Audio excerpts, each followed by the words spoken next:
Hi guys, welcome to my channel. Please like, share, comment, subscribe, and hit the notification bell for my new videos. Thank you!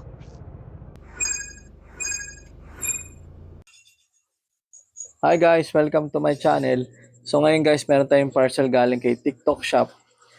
At ang sender natin ay si Nestle.ph. So ang laki nito guys. I-unbox natin to guys, itong box na malaki.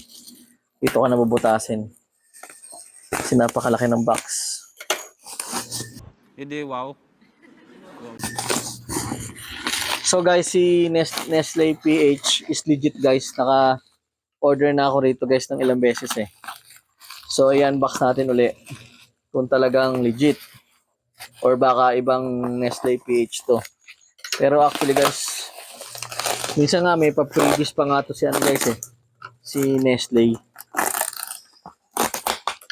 Grabe, ang laki nung box na pinadala guys. Wala akong masabi. Sana all. So ito guys oh. So hindi natin makikita guys eh, kasi yung camera ko eh maliit. So ayan guys. Yan box natin guys. Kung legit si seller or scam.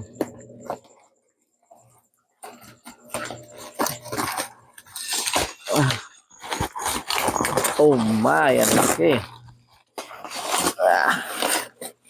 Huwag kayo iiyak. Grabe. Parang ayaw pa bukas guys. Người ấy là lựa chọn tuyệt vời. Ang daming tape. So ito na, the moment of truth guys. Oops guys. May kasamang bag. Chucky. May Chucky na bag guys. Hindi, wow. So ang laman guys is may Milo. Yan guys, Milo. Bali ang order ko ng Milo guys is 36 pieces guys. Tatlo to eh. Nice. So ito, pang oatmeal. So ayan guys. Tapos Coco Crunch. Para sa anak ko guys. So apat na ano ito guys. Ayan oh, tambak guys. Nice. Coco Crunch.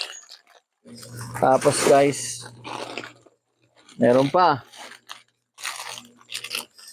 Fair Brand Swak. Nice. So, tatlong ano rin to guys, set.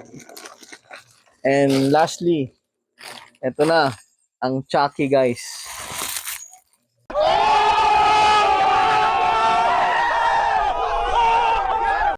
$30 na Chucky yan guys.